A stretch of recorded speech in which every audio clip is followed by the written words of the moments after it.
Tá Graça fechado. e paz, queridos, graça e paz.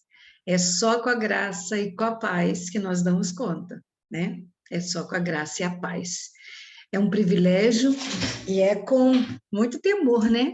Que a gente traz uma temática como essa, porque falar de dependência emocional é mexer nos porões das emoções.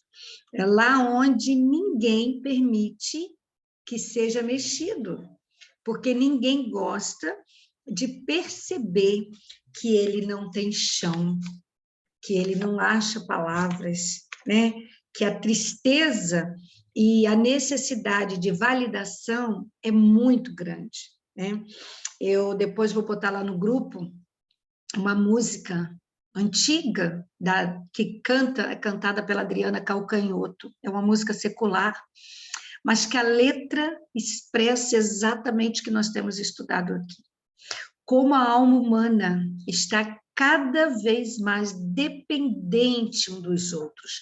E essa dependência gera adoecimentos que ainda não tem no DSM, ainda não é categorizado como uma doença psiquiátrica, mas alguém que entrega a chave da sua própria existência na mão do outro, que coloca o outro num altar e faz dele um ídolo, idolatra essa pessoa, abre mão do seu ser, ela está extremamente adoecida emocionalmente, psiquicamente, né? É uma pessoa que requer cuidados. E ela vai no nível tamanho que, se algum momento caracterizar na mente dela que ela não vai ter o outro para ela, que o outro não é o centro da vida dela na prática e que ela não vai ser reconhecida e amada pelo outro, e esse outro pode ser qualquer pessoa, seja marido, seja amigo, seja esposa, seja pastores, sejam líderes, seja o chefe, né? Há pessoas que são abusadas emocionalmente no trabalho e não conseguem pedir conta, sair, né? Devido ao nível de adoecimento. Então, a dependência emocional, ela é um adoecimento passível a todos nós. Pastora, mas como que acontece a dependência emocional? Ela é marcada em muitos casos na nossa gestação. O fato de uma criança ser aceita, ser concebida, ser amada, ser querida pelos seus pais é a primeira marca na autoestima e na aceitação. Segundo passo, segundo estágio, na sua formação psíquica entre a primeira infância.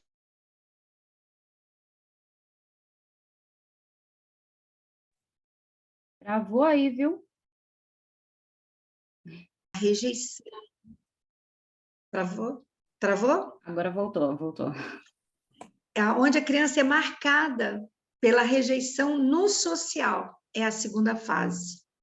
Depois, no complexo de Édipo, quando ela precisa deixar de ser extremamente dependente do pai e da mãe, filho, filha, para se vincular a um outro amor, para constituir a sua próxima família, né? Porque há um momento que o cordão emocional tem que ser cortado, a criança rompe, a adolescente rompe com o pai e com a mãe, e ela sonha com outro amor que não é o papai e a mamãe. Então, nessas fases da nossa vida, nós somos marcados pela rejeição, e a rejeição gera dependência emocional. É quando a pessoa ela não se dá conta de quem ela é, e ela depende que o outro valide ela naquele lugar, né? Eu tinha dito na semana passada que ela se caracteriza pelo excesso, né? Pelo apego excessivo de outra pessoa, né? E essa outra pessoa pode ser qualquer um, né? Então, mas o que leva à causa da dependência? Os traumas, né? Uma infância também super protegida. Às vezes a gente pensa assim, é só a falta que causa o adoecimento. E aí eu quero, né, trazer para muitas mamães que a superproteção na infância também abre portas para dependência emocional na vida adulta. Primeira coisa que esse adulto infantilizado vai buscar Ele vai buscar em outras pessoas as figuras de proteção que ele não teve, né, naquela fase adulta. Então, ele vai projetar para o próximo parceiro, para a próxima parceira dele, aquela proteção que mamãe deu, que papai deu. E ele vai para a vida adulta com a mentalidade da infantilização. E olha, eu vou dizer para vocês, nós vivemos a geração de adultos infantilizados. Pastor, o que é um adulto infantilizado? Uma pessoa que tem baixa resistência à frustração. Uma frustração pode nos abater. Preste bem atenção nisso. Se não for um luto de primeiro grau, uma frustração, ele tem o direito de nos abater 24 horas. Zerou 24 horas, respira fundo, veste uma roupa, passa um batom e vai para a vida. Porque uma frustração, ela não pode te paralisar. Se te paralisou, presta atenção em que nível de dependência você está. Nós falamos também que existem graus de dependência emocionais. O leve, o moderado, o grave e o gravíssimo, né? O gravíssimo é quando chega nos níveis de feminicídio, de vingança, não é meu, não vai ser de mais ninguém, né? Então, entender isso é muito importante, para a gente não sair daqui dizendo, nossa, eu já estou, sou dependente emocional, acabou para mim. Não. E olha, mesmo os casos graves, eu tenho esse histórico, eu tenho um case de sucesso numa terapia de uma pessoa que levou 1 ano, não foi fácil, porque o processo não é fácil. 1 ano, mas esta mulher deixou de ser dependente emocional dos filhos e do marido. Ela havia uma dupla dependência. Ela era super dependente dos filhos e depois ela se tornou dependente do marido quando os filhos se foram e casaram. Então, nós precisamos entender os níveis de dependência que nós estamos. Pastora, todos nós somos dependentes emocionais? Sim. Existem formas de sermos dependentes emocionais saudáveis? Sim.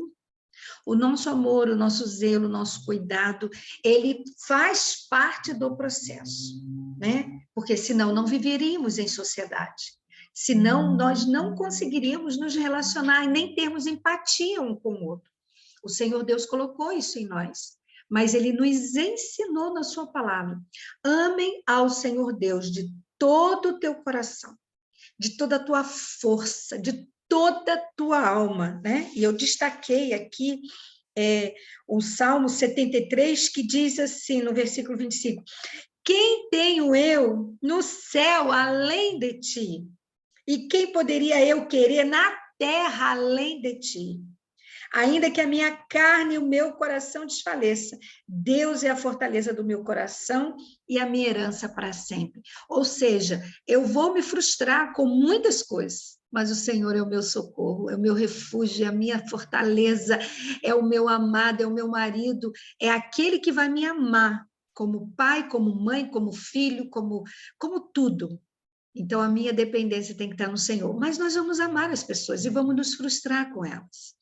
Mas elas não podem nos paralisar. Elas não podem tomar de nós ou receber das nossas próprias mãos a chave protetiva de quem nós somos.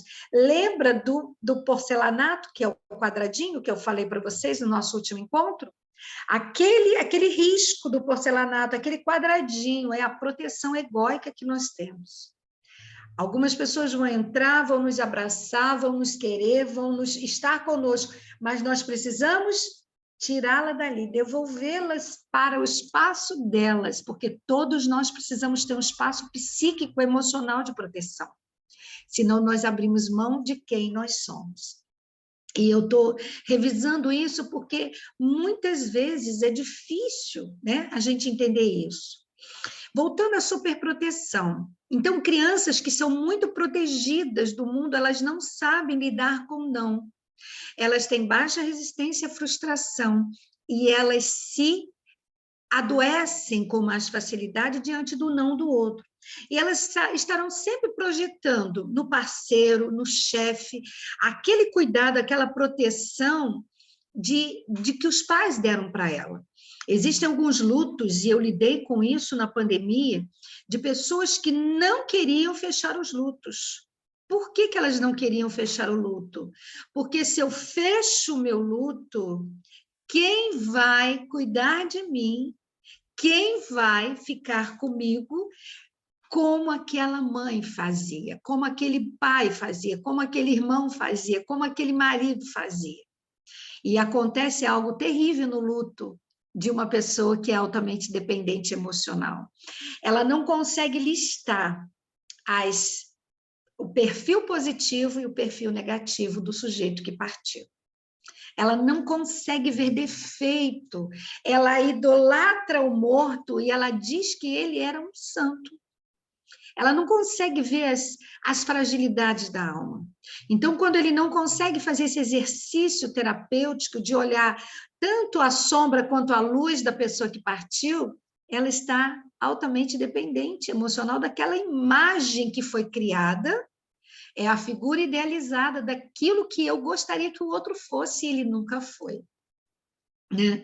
Uma vez eu, ouvindo alguém chorar no caixão de alguém que havia falecido na família, e aos prantos, aos gritos, aos berros, numa crise histérica, e eu me perguntava aonde eu estava que eu não conhecia esse morto que essa pessoa está falando. Era alguém totalmente criado pela imagem dela, pela memória dela, alguém que ela queria que ele fosse, e ele nunca foi. Né? O pai perfeito, a mãe perfeita. Por isso que eu digo que a maior fonte de amor nas relações é você amar o outro apesar dos defeitos e você poder dizer os defeitos. E eu brinco com o meu querido aqui em casa, que eu digo assim, ó, você é tão chato em algumas coisas que quando você não está aqui eu sinto falta até dos seus defeitos. Os seus defeitos me fazem falta. Isso é um amor saudável. Você olhar aonde o outro falha, aonde o outro não dá conta, mas mesmo assim você amá-lo. Você não o isenta dos defeitos dele. É diferente. E muitos filhos, muitas filhas, muitas esposas não fecham o luto, e aí quando a pessoa escolhe não fechar o luto porque ela é dependente emocional, eu deixo o luto de lado e tento resgatar essa estima que está fragilizada demais. Outra metáfora que eu usei no encontro passado, né? Quase que eu falo sessão passada, eu esqueço que eu não estou na sessão, nem estou dando aula. Foi do quebra-cabeça. Todos nós temos quebra-cabeças que têm a nossa história de vida. Não adianta eu pegar a minha pecinha de quebra-cabeça e dizer assim, olha, eu vou lá na vida do Clifton e vou botar o meu quebra-cabeça na história de vida dele. Vou lá pegar a história de vida da Rosana e vou botar na história de vida da Lila. Não vai caber. A nossa peça de quebra-cabeça, elas só vão encaixar na nossa própria história de vida. E quando estamos adoecidos emocionalmente, nós queremos colocar o nosso quebra-cabeça na vida do outro e queremos que o outro se encaixe na nossa vida. E não tem perdão para quem acredita, perdoe-me, mas não existe alma gêmea, tá? Existem pessoas que se identificam com aquilo que tem no outro, mas não existe alma gêmea. Não procure seu pai nos outros parceiros. A mulher do poço, que Jesus foi buscar água, aliás, Jesus não queria água nenhuma, Jesus só queria uma desculpa para se encontrar com aquela mulher, em João, no capítulo 4. Jesus olha aquele poço e olha aquela mulher tão sedenta de amor, uma mulher que havia tentado colocar o quebra-cabeça da vida dela em outros parceiros, a ponto de ter se relacionado com 5 homens, estar com e o sexto que estava com ela não era dela também. Ela buscava nos casamentos de outras mulheres aquilo que faltava nela. Então, muitas vezes, a gente precisa achar a água da vida, achar a água da vida que só Jesus tem para nos oferecer, porque Ele nos conhece por dentro e por fora. Ele é capaz de curar nossas feridas, Ele é capaz de tirar de nós toda a dependência emocional. É fácil? Não. O resgate da autoestima é o primeiro passo. Autoconhecimento. Conhecer quem você é, conhecer as suas emoções e dizer para as pessoas o quanto você está triste em determinado momento da sua vida. Buscar terapia. Pastor, eu falo na minha família, mas eles acham que eu estou fazendo drama. Então, vai buscar um profissional. Busque alguém capacitado para poder te dar ferramentas e condições de sair desse lugar. Não busque nas outras pessoas aquilo que te faltou na infância, porque o passado não retorna. A única pessoa capaz de voltar no passado e restaurar a imagem idealizada de amor perfeito se chama Jesus Cristo de Nazaré, na pessoa do Espírito Santo. Ele é o único capaz de retroceder conosco, de fazer esse retorno ao passado, restaurar essa imagem e nos trazer de volta inteiro. Quem tenta fazer isso através de técnicas de hipnose, de regressão, de outros mecanismos que a ciência dá, mas que Deus não nos autoriza a fazer de forma leviana, quando nós fazemos isso, nós rasgamos um pedaço da alma da pessoa e nós destituímos ela daquilo que é mais essencial, a fome do Criador. Então, quando eu conecto alguém ao meu pai, eu dou a ela a chance dela voltar às origens. Pastora, como que eu identifico, né? Me perguntaram muito isso no particular. Como que eu identifico se eu sou uma pessoa dependente emocional? Então, vamos lá. Quando você tem cuidado excessivo, presta bem atenção, não é a empatia, não é o dom, não é o companheirismo, é cuidado excessivo com aquilo que é do outro. Quando você não come, você não dorme, você não vive a sua vida, você não consegue sonhar, se não for em função do outro. Quando o foco da felicidade se concentra em uma única pessoa. Mães que elegem um filho, esquecem os demais. Mulheres que ficam presas no primeiro amor da adolescência, da juventude, ou no primeiro casamento, e anula todos os outros. Quando a sua autoestima ela fica comprometida,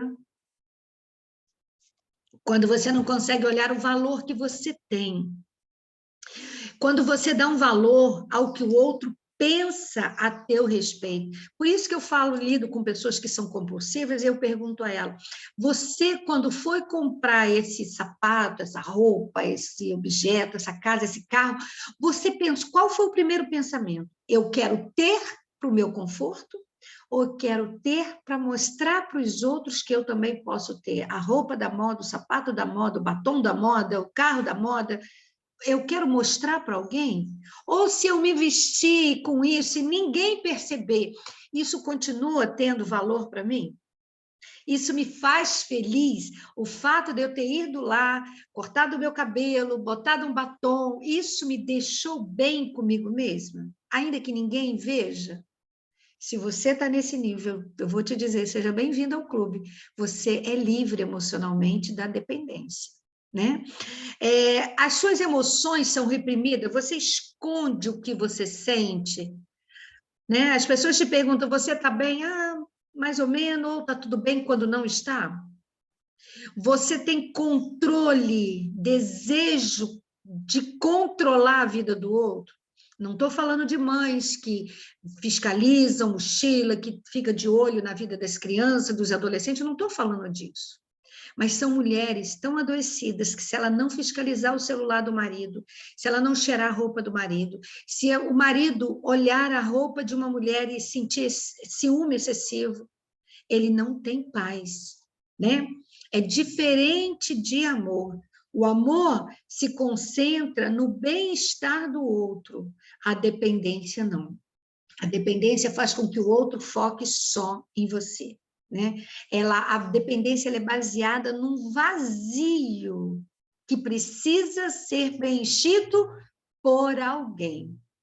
E quando esse vazio não é preenchido pelo próprio Deus, aí é uma tristeza, porque essa pessoa vai se permitir abusar e ser abusada. Tá?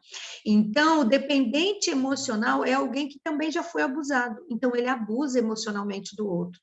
Quer ver? E eu brinco com as mães nas minhas dinâmicas, nos meus encontros de imersão, e eu digo para ela, qual é o tamanho da sua nota promissória para os teus filhos? Qual é o tamanho da listinha que você escreve e você joga na cara dos seus filhos desde pequeno? Se eu não tivesse feito isso, você não teria estudado, se não fosse eu, você não teria casado, se não fosse eu, você não teria isso, se você tem isso é porque eu te dou, o que mais que você quer que eu faça, né? São expressões que a gente fala, às vezes, no momento da raiva, mas que caracteriza controle e abuso emocional, né? Um outro sintoma que eu gosto de falar para as pessoas pessoas que têm muita dificuldade em lidar com conflito. São pessoas altamente dependentes emocionais. Pessoas que são ansiosas diante de uma situação nova. Se você pegar ela no susto e dizer, fulano, faz isso para mim, traz uma palavra, ou faz algo que você nunca fez, ela paralisa. Mas eu não me preparei, eu não estou pronta, eu não consigo. E olha, eu falei isso muitas vezes diante da câmera do celular, da rede social, de fazer uma live. Eu antes, jamais, eu tinha um bloqueio emocional com o digital, que eu me achava incapaz, porque eu idealizava uma perfeição que não existe no digital. E é nos nossos erros que nós aprendemos, crescemos, é na nossa naturalidade. E eu descobri que as pessoas gostam de ver, muitas vezes, que eu erro uma palavra, que eu estou assim esquisita, eu estou sem maquiagem, eu estou no meu dia a dia. E a Leila falava isso para mim, eu não acreditava, mas como isso é importante. As pessoas me mandam no direct assim, nossa, mas eu acho tão lindo ver que a senhora é uma pessoa normal. Eu falei, gente, aonde é que elas imaginavam que eu era do outro mundo? Né? Então, são aquilo que as pessoas idealizam. Outro sintoma também interessante a gente pensar é a falta de interesse próprio. Quando você diz para ela assim, qual é o seu hobby? O que você gosta muito de fazer? E o que você gosta de fazer sozinha? Elas não sabem, porque elas estão tão conectadas àquela pessoa que é o objeto do amor delas, que elas não sabem ir no cinema sozinha. Você já foi ao cinema sozinho? Você já experimentou ir para um shopping, sentar numa mesa, pedir um cappuccino, pedir um café cremoso, tomar e saborear aquele café com você, sem fazer selfie, sem fazer stories, sem botar no Instagram, sem botar no Telegram, sem botar em nada e dizer assim, eu estou em paz comigo mesmo, eu me permito. Já foi comprar alguma coisa para você dizer assim, eu permito comprar algo para mim, sem me endividar? Eu permito me dar presente fora de aniversário, de casamento, de festividade. Eu permito me amar, me aceitar e me perdoar como eu sou. Isso é saúde emocional. Isso é saúde emocional. Então, quando eu pergunto a algumas pessoas, você sabe se dar um presente? Elas não sabem. O que você faz sozinha? Nada, pastora. Não sei fazer nada sozinha. Até para ir na rua, eu preciso levar um filho, eu preciso que a minha vizinha vá comigo, eu preciso ter alguém do meu lado, eu preciso que alguém diga, o que tá bom, esse relógio ou essa pulseira? Que roupa tá bem? Claro que eu faço isso, porque eu sou muito tão natureba, tão despojada, que eu não tenho muito senso de beleza, de tendência, essa é a verdade. Eu não tenho senso de tendência, tá? Porque eu faço a minha tendência todo dia. Eu boto os meus lenços, aliás, descobri que isso aqui está voltando à moda, as oncinhas. Isso aqui tem anos, tem mais de 10 anos que eu tenho isso aqui. Mas eu faço a minha tendência, eu olho para o meu guarda-roupa, o que a minha alma deseja vestir? E é aquilo que eu ponho. Eu olho os meus batons e eu digo, é esse que eu vou botar hoje. A cor do meu esmalte, eu não quero saber. As meninas chegam, a senhora não gosta de botar adesivo? Eu gosto de fazer o meu estilo. Isso é liberdade, né? Então, às vezes eu pergunto, porque agora eu sou uma figura pública, eu não posso estar desentuada. Então, a minha filha, né, a minha personal style precisa dizer para mim, mãe, isso não está conversando, isso está destoando. Mas quando eu não preciso estar representando ninguém, né? Quando eu não preciso ser uma figura que representa o desejo do outro, eu sou eu mesmo, sabe? Eu boto azul com roxo, eu fico de chinela havaiana, às vezes eu fico de pé no chão, eu faço comida na lenha, eu como com a mão, eu pego feijão, boto na farinha e como com a mão, eu tenho prazer de ser eu mesmo, porque a minha essência não pode morrer. E as pessoas olham para você e dizem assim, nossa, mas fulano é assim? Sim, essa sou eu. Me ame com as minhas virtudes e meus defeitos, porque sem os nossos defeitos, nós também não seríamos quem nós somos. Então, identificar é a palavra-chave de hoje. Identifique quais são os sintomas de dependência emocional que você tem. E outro sintoma terrível, que é o mais grave de todos, medo de perder o objeto amado. Medo, não estou dizendo que é um cuidado que a mãe tem com os filhos, com o esposo, com a família, não é isso. É um medo excessivo de não sobreviver se eu perder o outro. O que vai ser da minha vida se meu filho morrer, se meu marido morrer, se a minha mãe morrer? Querida, eu vou dizer para você, nós vamos sobreviver. Nós vamos sobreviver com dores, com os nossos cacos, com as nossas feridas, com as nossas mazelas, nós vamos sobreviver. E vamos aprender o caminho da honra, de honrar a memória de quem partiu, sendo feliz. Então, se você tem pavor de perder alguém e tem pavor da morte, busque ajuda. Você é uma pessoa que precisa de ser cuidada, né? Nós temos 10 minutos. Pastora, tenho uma lembrança de infância. Lembro de estar dormindo e quando acordo, a minha mãe não estava e eu chorava muito chamando por ela. E sempre que fico deprimida, eu me lembro daquela menina e fico querendo estar perto da minha mãe. É um sintoma que precisa ser cuidado, Ivanete. Você ficou preso a uma memória traumática. A memória traumática capturou. É como um imã que vem e captura, né? O imã atrai. A memória infantil tem mais força do que a memória do adulto. Então, é preciso buscar ajuda para sair desse lugar. Nós temos tanta coisa para falar e eu não sei nem como terminar essa história aqui. Daqui a pouco vocês vão estar cansados de me ouvirem. Mas eu sei que nesses 6 minutinhos que faltam, eu preciso dizer uma coisa para vocês. Nós precisamos aterrarmos. Sabe o que é aterrar? É colocar no centro o hoje, dizer para mim e para você, eu preciso ser feliz hoje, porque a minha felicidade hoje vai fazer a minha casa ser feliz. E olha, a nossa alma, ela é tão adoecida, que ela faz a nossa criança interior virar um gigante, que é isso que a Ivanete sente, que a Vita está dizendo aqui que sente medo de morrer e deixar o filho pequeno. E se morrer? Vai acontecer. Pode ter certeza, alguém vai cuidar dele. Nós não somos superpoderosos, eu lamento dizer para vocês. Nós não somos, então nós precisamos entregar o medo todos os dias na mão do Senhor. E nós precisamos não dar munição aos poderes das trevas para os nossos medos. Os medos são alimentados. Pastor, o que eu faço com o medo? Deixa ele morrer de fome. Quando ele vier, não alimente ele. Quer ver? Eu tenho pacientes que, quando estão com baixa energia psíquica, elas buscam tudo que pode puxá-la para este lugar de depressão.